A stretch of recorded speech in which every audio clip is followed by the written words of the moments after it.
My name's Shane McParland. I'm the manufacturing manager here at West Gosford. I've been with the operations for close to 21 years. Started as an apprentice many years ago, and I've kind of worked my way up from there, so yeah.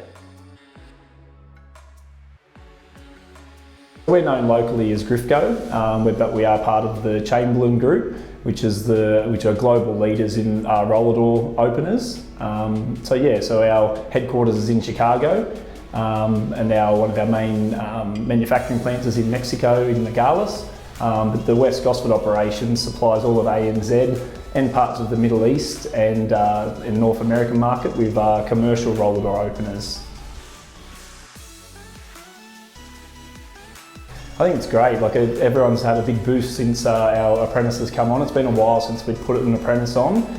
We were searching for machinists locally, but just had no luck finding anybody trade qualified. So we thought, well, let's go down the apprenticeship path and put someone on and actually train them up in-house, and it's worked great for us.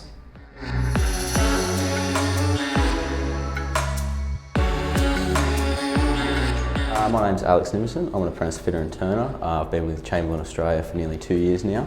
I'm in my second year of TAFE and it's going really well. We do a lot of work regarding metals and mechanical engineering is the main aspect of my job. We do a lot of shafts, drive shafts, bearings, really any moving metal parts in an engine or a gearbox. Fitters and turners are allowed to make and manufacture and service as you would. Every now and then I'll be out in the new robotic cells. They're the big FANUC robot arms which you've seen outside.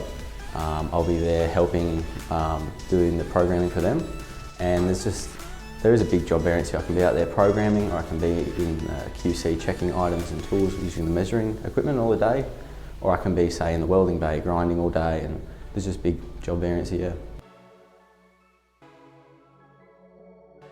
I actually found it on seek.com, and I'm employed through Apprenticeship Careers Australia, and they've been really helpful the whole way. I go to TAFE once a week, and that's for 10 weeks, 1 day a week for 10 weeks, and then I have 4-week breaks in between, in which I'm here. I did engineering and mathematics, advanced mathematics in school, so finding a career in which I can let that thrive is just amazing. It's a good opportunity for me, and ever since I've been here it's just been really well.